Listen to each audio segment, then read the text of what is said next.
I'm okay. It's okay. Everything's gone. It's all gone. It's okay. It's okay. Are your parents okay? They're okay. Was anybody in the gym? It's okay. It's okay. Give it out.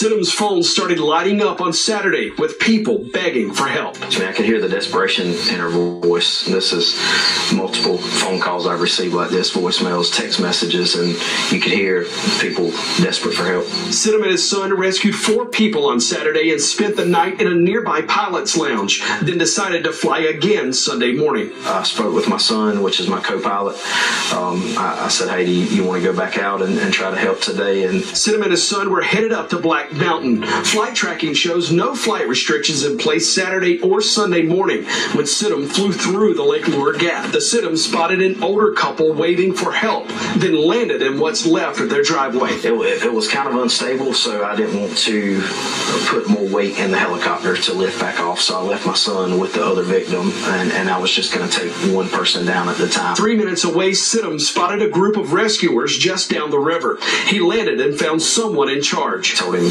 my background experience, law enforcement, firefighting, pilot. He immediately started helping with coordination. He gave me radio frequencies to coordinate with them on, set up a landing area for me to come back with the other victim.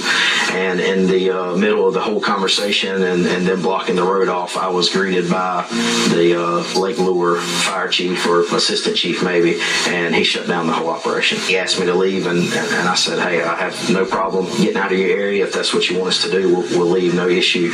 At that point, I asked him, what was the reason I had to leave them there, and he said, again, you're interfering with my operation. I just need you to get out of the area. I said, sir, I don't know where you were trained at, but I know how my training is, and I'm not going to leave personnel behind. I'm going back to get my co-pilot.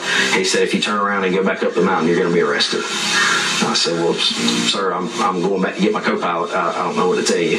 And he said, I'm letting you know. And at that point, he waved for 2 law enforcement officers to come over and told me that again, if I go back up the mountain, I will be arrested. He flew the 3-minute trip back, picked up his son, and left the woman's husband behind. I'm sure he was flooded with emotions and trying to rescue other people, and I just felt that it was best at the time to leave. So I did follow his instructions, and I had a conversation with the female victim before I left, apologizing and explaining. She was standing there. She heard the whole conversation, and they were both very, very surprised, very upset. The husband, as I was leaving off of the side of the mountain, at that point, separated from his wife.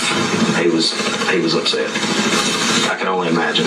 Sidham and his nearly 1,400 flight hours turned his chopper around and headed back to South Carolina, passing people waiting for help along the way. As I was actually leaving to go back to get my son, the original chief or captain that I spoke to, his crew and himself, they came back over and said, hey man, we can't tell you to go get the victim. We can't even ask you to go get the victim, but we can tell you if you come back with the victim, we'll have you a designated landing spot, and we'll make sure they don't come over here. So there was no flight restriction when you went in? No flight restriction when I went in. It went in place 20 or 30 minutes after the confrontation. My name's Jonathan Howard. I'm a member of the Florida State Guard Special Missions Unit, and I'm also up here with Aerial Recovery, a nonprofit. I came up here on Sunday with Aerial Recovery before we even got activated. We flew up here, and then we got activated, which was great. I have my team up here working as well. Here's the problem. I'm going to tell you everything that's happening from the ground, what I'm actually seeing, because what they're telling you is complete bullshit on the news, and these politicians don't fucking clue, they're lying. And I'll say this now, I'll say it in the video. The only thing I need from this video is helicopters. If I have helicopters, I can save lives. Without helicopters, I can't reach these people. It doesn't matter how many chainsaws and trucks I got, I can't get to them. They're 10 miles in, 20 miles, 40 miles in the mountains. There's no way to get with them or even communicate with them. I am literally flying around in a civilian helicopter looking for SOS messages carved in the mud or painted on the ground, and we're dropping down and saving them. I will tell you, when we go up in the air, I probably see 40 civilian helicopters, and I might see 2 Blackhawks, National Guard, military, whatever they are. That's it.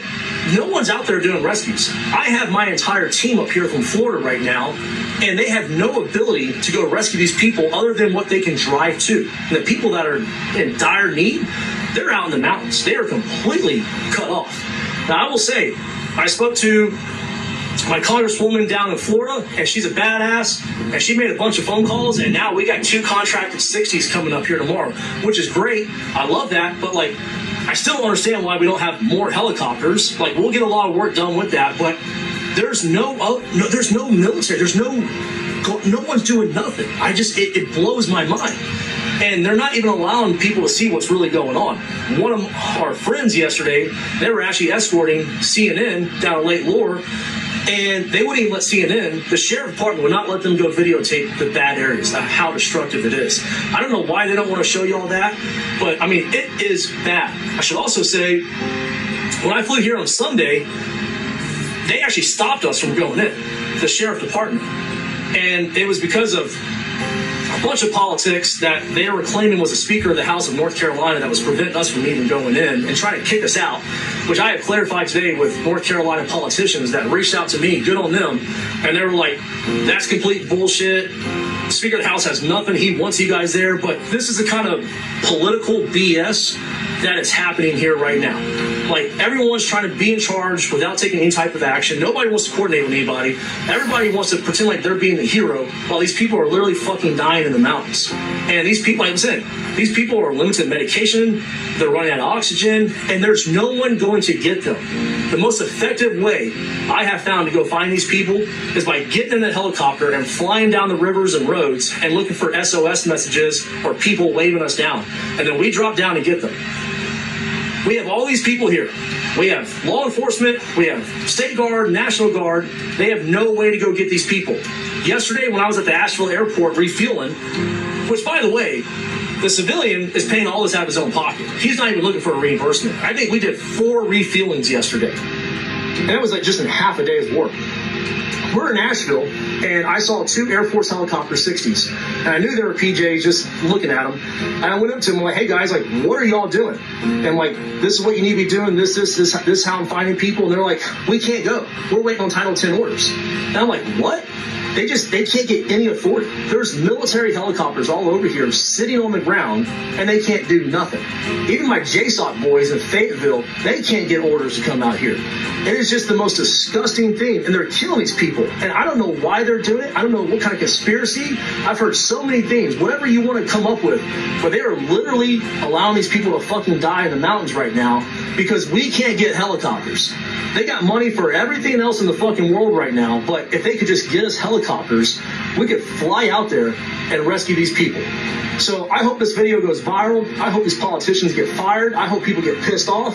They'll probably kick me out of the state of North Carolina for doing this, but you know what? I don't care, because if I can save one more life for it, it's fucking worth it to me.